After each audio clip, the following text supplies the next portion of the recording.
হ্যাঁ ভিডিও দিচ্ছেন? জি শুধু দর্শক আমরা আজ এসেছি 300 ফিট।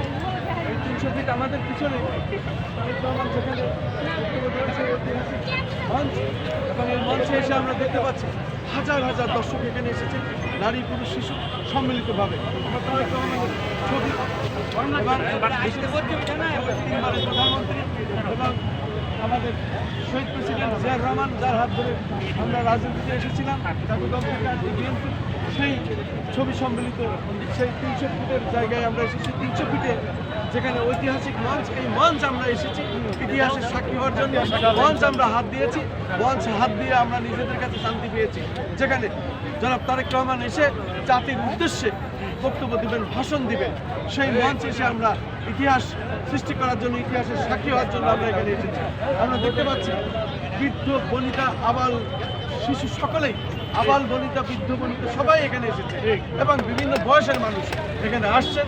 এই মঞ্চ দেখছেন দূর দূরান্ত থেকে সারা বাংলাদেশের প্রত্যেকটি জেলার মানুষ এখানে এসেছেন এবং তারা এখানে মঞ্চকে হাত দিচ্ছেন, হাত দিয়ে মঞ্চকে তারা শান্তিকে, নিজের মনের শান্তি প্রশান্তি উপভোগ করছেন।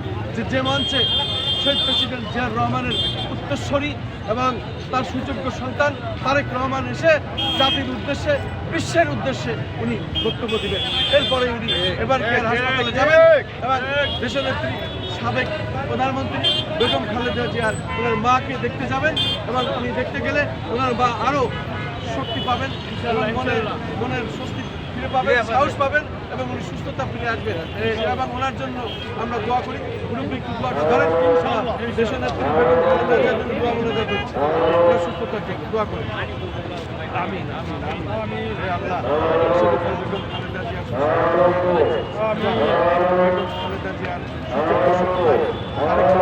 প্রথম এসে এই মঞ্চে বক্তব্য দিব, সেখানে আমরা এসেছি এবং এসে সর্বপ্রথম আমরা হাত তুলে আল্লাহর কাছে দোয়া মোনাজাত করলাম, আল্লাহ তারেক রহমানকে সুস্থতার সাথে এখানে আনেন এবং জাতির উদ্দেশ্যে বক্তব্য দেন এবং বিশ্বের উদ্দেশ্যে, যেহেতু সে এখন বিশ্ব নেতা এবং এখানে বক্তব্য দিয়ে জাতির উদ্দেশ্যে, তারপরে উনি যাবেন এবার কেয়ার হাসপাতালে ওনার মাকে দেখতে এবং সাবেক প্রধানমন্ত্রী তিনবারের এবং আপসীন দেশনেত্রী বেগম খালেদা জিয়ার দেখার পরে আমরা তারেক রহমানের যে নির্দেশ থাকবে সেই নির্দেশ মোতাবেক আমরা আবার চলবো। এই দেশকে আবার নতুন করে গণতন্ত্র ফিরিয়ে আসবে, নির্বাচন হবে, নির্বাচনে বিএনপি আবার বিজয় হবে, আমরা ক্ষমতায় এসে আবার ন্যায় বিচার পাবো এবং বাক স্বাধীনতা ফিরে পাবো। দেশের মানুষ প্রত্যেকটি ঘরে ঘরে আবার আইডি কার্ড দেওয়া হবে।